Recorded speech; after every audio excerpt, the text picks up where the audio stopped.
Reading efficiently. In some of your courses, you may find that you are faced with long lists of required readings.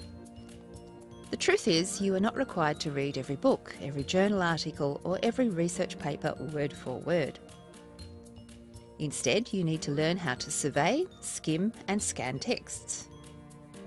This will allow you to get the most out of texts while saving you a lot of time in the long run.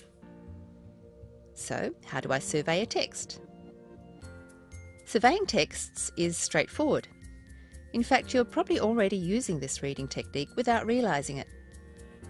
To survey a text, you read the title, the cover blurb, the contents page, and the index. Then you quickly look over the chapter headings. How do I skim? When you're skimming a text, you're looking for just the main ideas. How do I scan? When scanning, you're looking for the important keywords in a text. You are quickly looking for the detail. Let's look at the example.